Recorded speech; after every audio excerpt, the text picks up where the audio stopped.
ഫോണിൽ നിന്ന് ഹസ്ബൻഡിന് ഒരു മെസ്സേജ് അയക്കുക, അത് ഹാക്ക് ചെയ്യുകയും ചെയ്തു. പിന്നെ ഞങ്ങൾ തമ്മിൽ സംസാരിക്കുന്നതെല്ലാം ഇവർക്ക് കേൾക്കാൻ പറ്റും. ഹസ്ബൻഡ് ഒന്ന് അൺലോക്ക് ചെയ്യുമ്പോൾ തന്നെ ഇവർക്ക് അവിടെ ഇരുന്ന് കാണാൻ പറ്റുമായിരുന്നു. ഇത് കഴിഞ്ഞ് ഇവരെന്റെ ബെഡ്റൂമിൽ, അതായത് ഞാൻ അവിടെ ലോക്ക് ആയ സമയത്ത് എന്റെ അങ്ങനെ എന്തൊക്കെയായിരുന്നു അതിൻ്റെ അത് പറഞ്ഞത്, കറക്റ്റായിട്ട് ഞാൻ ഓർക്കുന്നില്ല. പക്ഷെ ഇതേ മൂഡിലുള്ള പരിപാടിയായിരുന്നു. ഒരു ഹോട്ടൽ മുറിയിൽ പോകുന്ന ഒരു ഹോട്ടലിൽ ചെന്ന് ഇങ്ങനെ കണ്ടു, പരിചയപ്പെട്ടു, പിന്നെ എന്തോ പീഡിപ്പിച്ചു, അങ്ങനെ എന്തൊക്കെ രീതിയിലാണ് അന്ന് പറഞ്ഞതെന്നാണ് എൻ്റെ ഒരു ഓർമ്മ. നിവിൻ പോളി ഉൾപ്പെടെയുള്ളവർ താങ്കളെ മർദ്ദിച്ചു, അത്തരത്തിലുള്ള ആരോപണങ്ങളൊക്കെ അതെ, ഞാൻ അങ്ങനെയായിരുന്നു ആദ്യം കൊടുത്തത്. മർദ്ദിച്ചു, ഉപദ്രവിച്ചു എന്നും പറഞ്ഞുകൊണ്ടാണ് ഞാൻ കൊടുത്തത്. അപ്പൊ ഇപ്പോഴാണ് ഞാൻ റിപ്പീറ്റ് ചെയ്ത് വിശദമായിട്ട് കൊടുത്തത്. അതായത് hello guys, it's me Danny. അപ്പൊ നമ്മുടെ നിവിൻ പോളി സംബന്ധമായിട്ടുള്ള കാര്യം തന്നെ സംസാരിക്കാനാണ് വന്നിരിക്കുന്നത്. അപ്പോൾ അറിയാലോ കേസ് പോകുന്ന രീതികളും കാര്യങ്ങളും ഒക്കെ. എൻ്റെ പൊന്നോ, ഇതൊക്കെ ദുബായി നടന്നൊരു സംഭവം, അതും കേരളത്തിൽ വന്ന് കേസ് കൊടുക്കുന്നത്. എന്നാൽ പിന്നെ അവിടെ അങ്ങ് കൊടുത്താൽ പോരായിരുന്നു. ഈ ഇവരുടെ ഫേസ്ബുക്ക് പോസ്റ്റൊക്കെ കാണും. എനിക്ക് തോന്നുന്നു നേരത്തെ തൊട്ട് ഈ നിവിൻ പോളിയെ അങ്ങ് ടാർഗറ്റ് ചെയ്ത് അങ്ങ് കുറ്റം പറയുന്ന പോലുള്ള പോസ്റ്റുകളും കമൻസും ഒക്കെയാണ് കൂടുതലും. പക്ഷെ ഇവരെന്തൊരു മണ്ടി, എന്തിനും ഇവിടെ കൊടുത്ത് അവിടെ ദുബായ് എല്ലാം കൊടുക്കാനുള്ളതിന് ചുമ്മാ. അതാകുമ്പോൾ പിന്നെ പുറം ലോകം പോലും കാണിക്കാത്ത രീതിയിലാക്കായിരുന്നല്ലോ. എന്തിനും ഇവിടെ വന്ന് കൊണ്ട് കൊടുത്തേ. എന്തായാലും ചേച്ചിയുടെ ന്യൂസും കാര്യങ്ങളൊക്കെ നമുക്ക് ഇനി കറക്റ്റായിട്ട് വിശദമായിട്ട് പറയാം. ആദ്യം ഒരു ന്യൂസിന്റെ വെച്ചുതരാം. നടൻ നിവിൻ പോളിക്കെതിരായ പീഡന കേസിൽ പ്രാഥമിക അന്വേഷണം വേഗത്തിൽ പൂർത്തിയാക്കാൻ പോലീസ്. നമ്മൾ മാനസികമായും ശാരീരികമായും ടോർച്ചർ ചെയ്തു. നവംബർ ഡിസംബർ മാസത്തിലാണ് ഈ സംഭവം ഉണ്ടായത്. അവരുടെ ജോലി ചെയ്യുക കഴിഞ്ഞാൽ നേഴ്സാണ് എന്നെ ഒരു റൂമിൽ ലോക്ക് ചെയ്ത് ഭക്ഷണവും വെള്ളവും ഒന്നും തരാതെ മയക്കുമരുന്ന് കലക്കിയ വെള്ളം മാത്രം തന്ന് ഞാൻ ഈ സെയിം ഇപ്പൊ കൊടുത്തത് അതേപോലെ തന്നെ സെയിം പരാതിയാണ് ഞാൻ അത് കുറച്ച് ചുരുക്കിയാണ് കൊടുത്തത്. സ്റ്റേഷനിൽ യാതൊരുവിധ ഹെൽപ്പും ഉണ്ടായില്ല. ദുബായ് നടന്നതായതുകൊണ്ട് ഇവിടെ കേസെടുക്കാൻ പറ്റില്ല, ദുബായ് കൊടുക്കാൻ പറഞ്ഞു. അവരത് എന്തോ ഒതുക്കി തീർത്തു. ഞാൻ ഊന്നുകൽ സ്റ്റേഷനിൽ പറഞ്ഞു നമ്മളെ പീഡിപ്പിച്ചു എന്ന് ഞാൻ സ്റ്റേഷനിൽ പോയി മൊഴി കൊടുത്തായിരുന്നു. പക്ഷെ അവരതിനൊന്നും വാല്യൂ തന്നില്ല, അങ്ങനൊന്നും നടക്കൂല എന്നും പറഞ്ഞുകൊണ്ട് അവരതിനെ തള്ളി വിട്ടു. അതിന് മുമ്പേ ഇവർ എന്നോട് പറഞ്ഞായിരുന്നു സോഷ്യൽ മീഡിയ വഴി ഞാൻ എന്തെങ്കിലും കേസ് കൊടുക്കുകയോ സോഷ്യൽ മീഡിയ വഴി എന്നെ നാറ്റിക്കുമെന്നും കുറെ വീഡിയോസ് എടുത്തിട്ടുണ്ട്. അത് ഡാർക്ക് വെബിൽ വിറ്റ് അവരെന്നെ നാറ്റിക്കുമെന്നും പറഞ്ഞിട്ടുണ്ടായിരുന്നു. ഞാൻ അവിടെ പോയി സർക്കിളിന്റെ മുമ്പാകെ ഞാൻ മൊഴി കൊടുത്തതാണ്.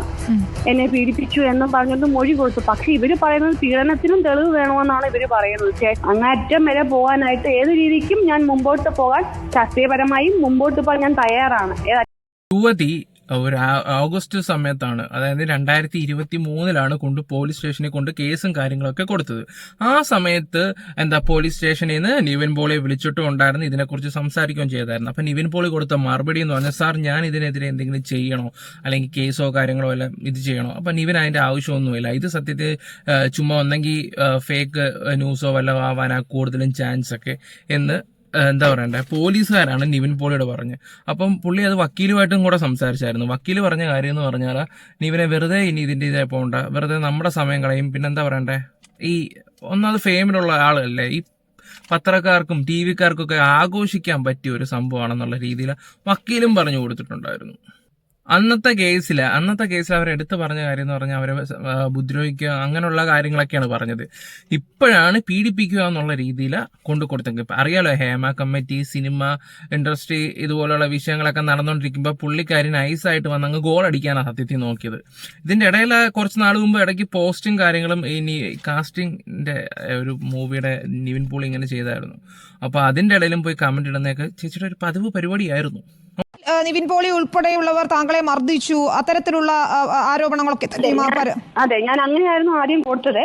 മർദ്ദിച്ചു, ഉപദ്രവിച്ചു എന്നും പറഞ്ഞുകൊണ്ടാണ് ഞാൻ കൊടുത്തത്. അപ്പൊ ഇപ്പോഴാണ് ഞാൻ റിപ്പീറ്റ് ചെയ്ത് വിശദമായിട്ട് കൊടുത്തത്.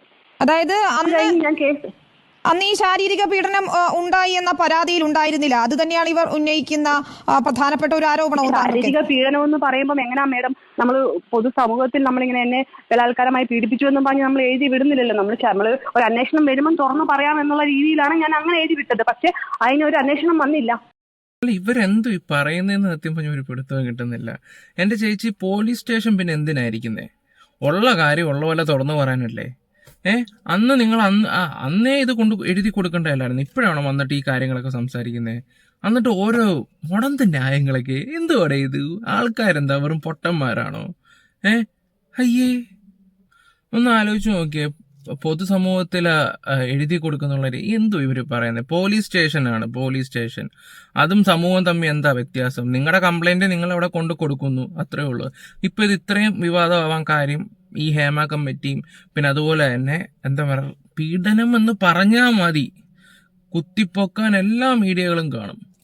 അവർക്ക് എന്താ പറയണ്ടേ? ഈ മറ്റുള്ള പ്രതികളുടെ ഒന്നും പേരോ കാര്യങ്ങളോ ഒന്നും അവർ ഇതുവരെ പറഞ്ഞിട്ടില്ല ഈ മീഡിയക്കാര്. നിങ്ങളത് ചിന്തിച്ചായിരുന്നു? മറ്റുള്ള ആരുടെയും നിവിൻ പോളിയുടെ പേര് മാത്രം, ബാക്കിയുള്ളവരുടെ പേര് പറയുന്നു, അവരുടെ ഫോട്ടോസോ കാര്യങ്ങളോ ഒന്നും കാണിക്കുന്നില്ല ഈ ഒരു വിഷയത്തിൽ. ആ പ്രൊഡ്യൂസറിന്റെ പോലും കാണിക്കുന്നില്ല. പക്ഷെ അയാൾ ഗൂഗിളിൽ സെർച്ച് ചെയ്താൽ അയാളുടെ ഫോട്ടോസും കാര്യങ്ങളൊക്കെ കാണാം. പിന്നെ ശ്രേയ എന്ന് പറഞ്ഞൊരു പെൺകുട്ടിയുണ്ട്, അവരാണല്ലോ ഒന്നാം പ്രതി. ഇവരൊന്നും കാണിക്കാത്ത എന്താ? ഈ ന്യൂസ് വന്നു വന്നൊരു മഞ്ഞപ്പത്രം പോലെ ആയിക്കൊണ്ടിരിക്കുകയാണ് സത്യത്തിൽ.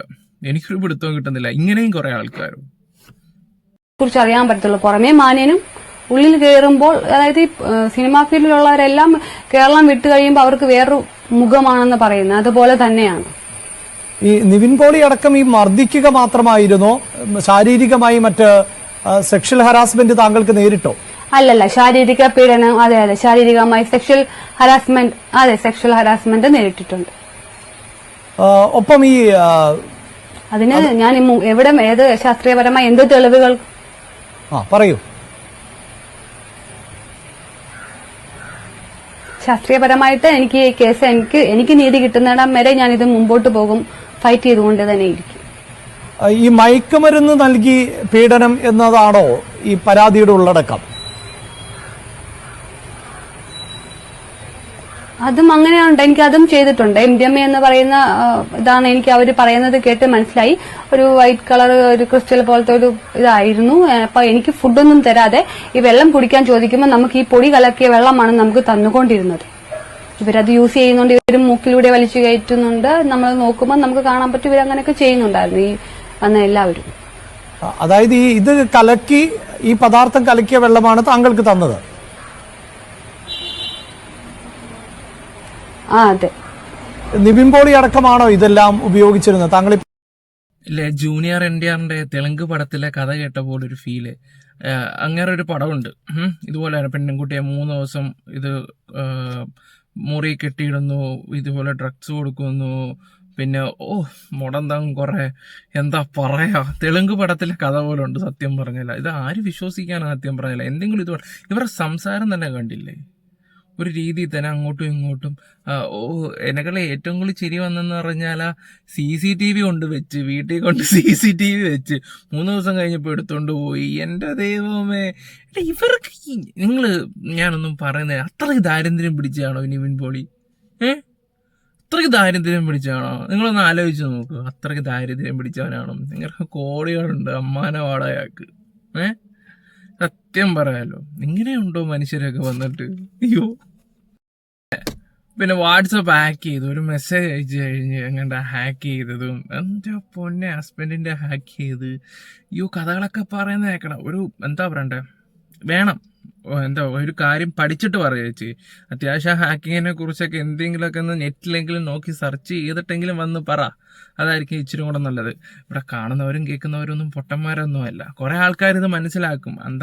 അന്തം ടീംസൊക്കെ ഇരുന്ന് കണ്ടിട്ട് നിങ്ങൾക്കൊക്കെ സപ്പോർട്ട് ചെയ്യാം. യുവതിക്കൊപ്പം നിങ്ങളുടെ കൂടെ ഞങ്ങളുണ്ട്. ഞാൻ കുറെ കമന്റും കാര്യങ്ങളും ഉണ്ട്. അവൻ്റെ എന്താ പറയണ്ടേ, അവന്റെ പടം പൊട്ടാൻ തുടങ്ങിയത് തന്നെ അവന്റെ സ്വഭാവം മാറിക്കൊണ്ടാണ്. അങ്ങനെയുള്ള രീതിയിലൊക്കെ കുറെ ഇത് വരുന്നുണ്ട്. ഈ വാട്സപ്പിന്റെ ഒന്നും കാര്യം ഇനി ആരോടും പറയല്ലേ. അയ്യോ.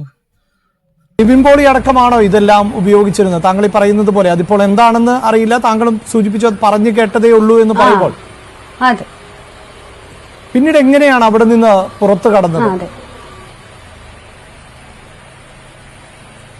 കാരണം എന്റെ ഫോണ് എന്റെ ഫോണിൽ നിന്ന് ഹസ്ബൻഡിന് ഒരു മെസ്സേജ് അയക്കി, അത് ഹാക്ക് ചെയ്യുകയും ചെയ്തു.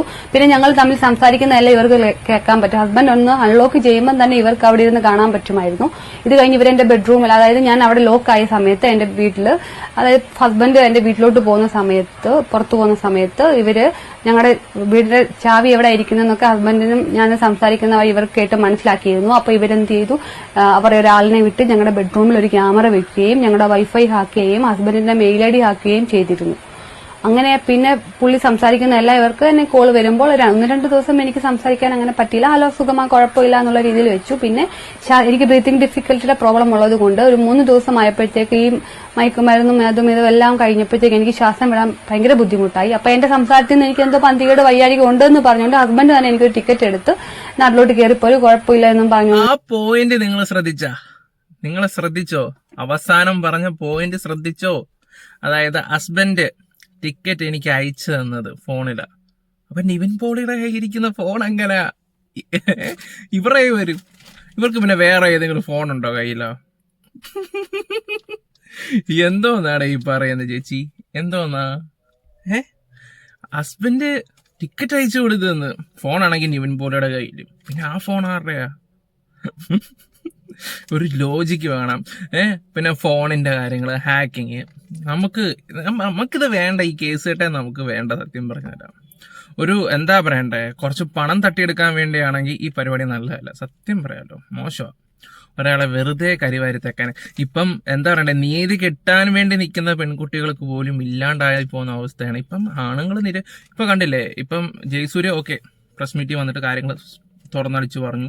ഇനിയിപ്പോൾ ജയസൂര്യ അമേരിക്കയിലാണ്, ഓക്കെ, അദ്ദേഹം വന്നിട്ട് ഇനി എന്താണെന്ന് അറിയത്തില്ല. ഓരോന്ന് തെളിഞ്ഞു വരുവാണെങ്കിൽ 7 വർഷം 8 വർഷം മുമ്പ് അനുഭവിച്ചുകൊണ്ടിരിക്കുന്ന ദിലീപ് വരെ ഇനി രംഗത്ത് വന്നു തുടങ്ങും. മീൻസ് അവർക്കൊക്കെ ജനങ്ങൾ ഇപ്പം മനസ്സിലായി ഇത് എന്തൊക്കെയോ മിസ്റ്റേക്കുകളാണ്. ചിലപ്പോൾ അങ്ങനെ പോലും ചിന്തിക്കാണ്ട ഇത് വരും.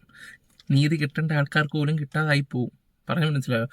ആലോചിക്കണം, ഇങ്ങനെ ഇറങ്ങി വന്ന് ഓരോന്ന് വിളിച്ച് പറയുമ്പോൾ ഇതൊക്കെ എന്തിനാ? നിങ്ങൾ വിളിച്ച് ചോദിക്കേണ്ട ഒരു ആവശ്യമുണ്ടോ?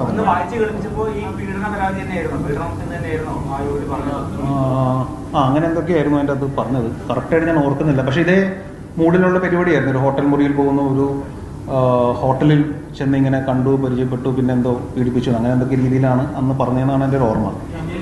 അദ്ദേഹത്തിന് വലിയ കാര്യങ്ങളൊന്നും ഓർമ്മ പോലും ഇല്ല സത്യത്തില. അപ്പൊ പോലീസിനോട് അന്ന് ചോദിച്ചപ്പോഴും ആ ഒരു സെൻസിൽ അത് എടുത്തിട്ടുള്ളായിരുന്നു. കംപ്ലൈന്റും കാര്യങ്ങളൊന്നും വേണ്ട, ഇതങ്ങ് വിട്ടുകളയെന്നുള്ള രീതിയിലാണ്. പിന്നെ ആണല്ലോ പൊങ്ങി വന്നത്. അപ്പൊ അന്നത്തെ കംപ്ലൈന്റ് വേണമെങ്കിൽ ഞാൻ സൈഡിൽ കൊടുത്തേക്കാം. പിന്നെ ഇവരെ ഫേസ്ബുക്കിൽ കയറി നോക്കിയപ്പോഴാണ് 2023 ജൂലൈ 28 ഇവർക്കെതിരെ വേറെ ഒരു ചാനലിൽ ഒരു കാര്യം വന്നിട്ടുണ്ടായിരുന്നു. പ്രമുഖരെ ഹണി ട്രാപ്പിലാക്കാൻ ശ്രമം, കഞ്ചാവ് ദമ്പതികളെ പോലീസ് വലയിൽ, കൂട്ടാളികളെ തിരയുന്നു എന്നും പറഞ്ഞു. അവരത് കട്ട് ചെയ്ത് വെച്ചിട്ട് AK സുനിൽ, നിവിൻ പോളി എന്നിവർ ചേർന്ന് നടത്തുന്ന PR വർക്ക് ആണെന്നുള്ള രീതി. എന്തിന് ഇവരെ പോലുള്ളവരൊക്കെ എന്തിന്? ചിലപ്പോൾ എന്തെങ്കിലും ചെറിയൊരു ഇത് കാണുമായിരിക്കും. ഈ 6 പേരെ കൂട്ടത്തിൽ 1-2 പേരോട്ടോ വല്ല ചെറിയ കണക്ഷനോ എല്ലാം കാണുമായിരിക്കും. അത് വെച്ചിട്ടാണ് അവർ ഈ ചെയ്ത് കൂട്ടുന്നത് മൊത്തം. അതിൽ പെട്ടുപോയതാരാ? നിവിൻ പോളി. അദ്ദേഹത്തിന്റെ ഒരു പടത്തിന്റെ ഒരു കാസ്റ്റിംഗ് കോൾ ഉണ്ടായിരുന്നു. അതിനും ഒരു ജൂണിൽ 19 ആയപ്പോൾ ഒന്ന് ഫേസ്ബുക്കിൽ പോസ്റ്റ് ചെയ്തിട്ടുണ്ടായിരുന്നു. അതും സ്ക്രീൻഷോട്ട് എടുത്ത്, മീൻസ് അവരെ വെച്ചിട്ട് ഇതിവന്റെ ഉടായ്പാണ്, കാസ്റ്റിംഗ് കോൾ എന്ന് പറഞ്ഞു പെൺകുട്ടികളുടെ ഡീറ്റെയിൽസ് കിട്ടുവാൻ വേണ്ടി ഡാഷ് ആക്കി ഉപദ്രവിക്കാൻ വേണ്ടിയാണ് മറ്റേത്. അത് തന്നെയാണ് അവർ ഉദ്ദേശിച്ചിരിക്കുന്നത്. ഒന്ന് ആലോചിച്ച് നോക്കിയാൽ പേടിച്ച് വിറച്ചിരിക്കുന്ന ടീംസുകൾ പിന്നെ നാട്ടിൽ വന്ന് കാണിച്ചു കൂട്ടുന്നതൊക്കെയാ. അപ്പോൾ ഒന്ന് ആലോചിച്ച്, അപ്പൊ ദുബായ് കിടക്കുമല്ലോ ഇവർ ഹസ്ബൻഡ്. അപ്പൊ അവനെ ഭീഷണിപ്പെടുത്തി എന്നൊക്കെ പറയുന്നത് എന്തുവാ? അപ്പൊ നിങ്ങൾ ഇവിടെ കിടന്ന് ഇതൊക്കെ ഓരോന്ന് കാണിക്കുമ്പോൾ അവിടെ കിടക്കുന്ന അപ്പൊ അവന്റെ അവസ്ഥയോ? അപ്പൊ എന്നാ പിന്നെ അവരൊക്കെ അവിടെ പോയി അവനെ തീർത്തുകൂടെ? പേടിയുള്ള ആരെങ്കിലും ആണെങ്കിൽ ഇങ്ങനെയൊക്കെ ചെയ്യുവോ? പേടിയുള്ളവരൊക്കെ ആണെങ്കിൽ ഇങ്ങനെ ചെയ്യുവോ? 1.5 മാസം മുമ്പാണ് എന്നെ ഊന്നകൽ പോലീസ് സ്റ്റേഷനിൽ നിന്ന് വിളിച്ചത്. ഇങ്ങനെ ഒരു പരാതി ഉണ്ടെന്ന് പറഞ്ഞു. അപ്പോൾ ഞാൻ അന്നൊരു CA ആണ് വിളിച്ചത്, പേര് ഞാൻ ഓർക്കുന്നില്ല. അപ്പോൾ പുള്ളി വിളിച്ചിട്ട് ഇങ്ങനെ ഒരു അലിഗേഷൻ ഉണ്ടെന്ന് പറഞ്ഞു. ഞാൻ പറഞ്ഞു ഈ പെൺകുട്ടി ഞാൻ അറിയില്ല, ഞാൻ കണ്ടിട്ടില്ല, ഇങ്ങനെ ഇതിനകത്ത് പറയുന്ന അലിഗേഷൻസ് ഒക്കെ പറഞ്ഞപ്പോൾ ഞാൻ പറഞ്ഞു എനിക്കറിയില്ല സാർ എന്ന് പറഞ്ഞു. അപ്പോൾ അവരതൊരു ഇതിൽ വാസ്തവമില്ല, ഇതൊരു ഫേക്ക് കേസാണെന്ന് പറഞ്ഞിട്ട് അതന്ന് ക്ലോസ് ചെയ്യുകയാണ് ചെയ്തത്. അപ്പോൾ ഞാൻ സാറിനോട് ചോദിച്ചു, സാർ ഇത് ഞാനെന്നാ ഒരു പരാതി കൊടുക്കട്ടെ പോലീസിനോ, അല്ലെങ്കിൽ ഇത് എവിടെയാണ് പരാതി കൊടുക്കട്ടെ, കാരണം ഒരു ഫേക്ക് ആയിട്ടൊരു അലിഗേഷൻ വരികയാണല്ലോ. അപ്പോൾ പറഞ്ഞു അങ്ങനെ ചെയ്യേണ്ട ആവശ്യമില്ല, ഇത് ചിലപ്പോൾ അവർക്ക് ചിലപ്പോൾ ഒരു ഫേമസ് ആവാൻ എന്തിനൊക്കെ വേണ്ടി ചെയ്യുന്നതായിരിക്കും. അപ്പോൾ അതിന് വെറുതെ അതിന് നിന്ന് കൊടുക്കേണ്ട കാര്യമില്ല, ഇതിങ്ങനെ ഒരുപാട് കേസുകൾ വരുന്നതാണ്, അപ്പോൾ അതിൻ്റേതായിട്ടുള്ള ഒരു രീതിയിൽ അങ്ങനെ വിട്ടാൽ മതി എന്നുള്ളത്. പക്ഷേ ഞാനപ്പം അന്ന് നിയമോപദേശം തേടിയ വക്കീലിൻ്റെ അടുത്ത് ചോദിച്ചപ്പോൾ വക്കീൽ സെയിം അഭിപ്രായം തന്നെ പറഞ്ഞത്, ഇങ്ങനെ വിട്ടേക്കും, അതിന് വലിയ പ്രസക്തി കൊടുക്കേണ്ട കാര്യമില്ല. പിന്നെ ഇങ്ങനെ ഫേസ്ബുക്കിലൊക്കെ എഴുതിയിരിക്കുന്നുണ്ട്, എന്താണ് വാട്സപ്പിലൂടെ വൈറസ് സന്ദേശം അയച്ച് ഫോൺ ഹാക്ക് ചെയ്യുന്ന പരിപാടി എന്നൊക്കെ പറഞ്ഞു. അപ്പം അങ്ങനെ വായിച്ചപ്പോൾ ഞാൻ ഇത് വളരെ ബേസ്ലെസ് ആയിട്ട് സംസാരിക്കുന്ന ഒരു വ്യക്തിയാണല്ലോ, അപ്പോൾ പിന്നെ ഇതിൻ്റെ പിന്നാലെ പോകേണ്ട കാര്യമില്ലല്ലോ എന്ന് തോന്നി. അപ്പം അങ്ങനെയൊക്കെ ചെയ്യാൻ അറിയായിരുന്നെങ്കിൽ എന്തൊക്കെ നമുക്കിവിടെ ചെയ്യാം. എനിക്കങ്ങനെ അങ്ങനെ ബേസിക്കലി ഇത്രേ ഉള്ളൂ. എനിക്കിത് ഒരു പരിചയമില്ല. ഇത് ഞാൻ ഈ പെൺകുട്ടിയെ കണ്ടിട്ടില്ല. ഈ പറയുന്ന അലിഗേഷൻസ് കംപ്ലീറ്റ്ലി ഫോൾസ് ആണ്. അതിന് ഞാൻ നിയമത്തിൻ്റെ എന്ത് കാര്യത്തിനും സഹകരിക്കാൻ ഞാൻ തയ്യാറാണ്. കോൺഫിഡൻസോടെ ഒരു മലയാളം നടനോ അല്ലെങ്കിൽ ആരും ഇങ്ങനെ പറയുന്നത് ഞാൻ കേട്ടിട്ടില്ല. കാരണം അയാളുടെ ഭാഗത്ത് തെറ്റില്ല എന്ന് 100% അയാൾക്ക് ഉറപ്പുണ്ടാണ്. ഇന്നലെ ആ പ്രസ് മീറ്റും വിളിച്ചത് വന്നിട്ട് ഈ കാര്യങ്ങളെല്ലാം തുറന്നു പറഞ്ഞത്. പിന്നെ ബാക്കിയുള്ള 5 പേരിലിടയിൽ എന്തെങ്കിലും സംഭവിച്ചിട്ടുണ്ടോ അല്ലെങ്കിൽ അവരെന്തെങ്കിലും ചെയ്തിട്ടുണ്ടോ, ഇതിന്റെ പങ്ക് ആരാണ്, അതൊക്കെ അന്വേഷിക്കണം.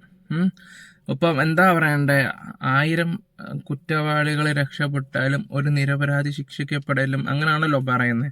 പക്ഷെ ഇവിടുത്തെ സിസ്റ്റത്തിൽ മൊത്തം നിരപരാധികളാണ് ശിക്ഷിക്കപ്പെടുന്നത്. അതാണ് ആലോചിക്കുക. ഇവിടെ എന്താ പറയണ്ടേ, ഈ വിക്ടിം കാർഡ് ഇറക്കിക്കൊണ്ടുവരുന്നതും ഒന്ന് ജസ്റ്റ് നോക്കിയാൽ അത് പീഡനമാണ്, പിന്നെ പല പല കഥകളും പറഞ്ഞുകൊണ്ടിരിക്കുന്ന ടീം. അയാൾക്ക് എന്തെങ്കിലും കോൺഫിഡൻസ് ഉണ്ട്, അയാൾ ഉറച്ചു നിൽക്കുന്നുണ്ട്.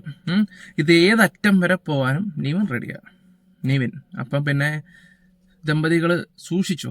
എന്തായാലും ദുബായികൾ ഒളിച്ചിരിക്കുന്നതും ഇവിടെ ഇരിക്കുന്നത്, എന്തായാലും ഇങ്ങനെയും കുറെ ആൾക്കാരുകളൊക്കെ ഉണ്ടല്ലോ ഈശ്വര സമൂഹത്തിൽ.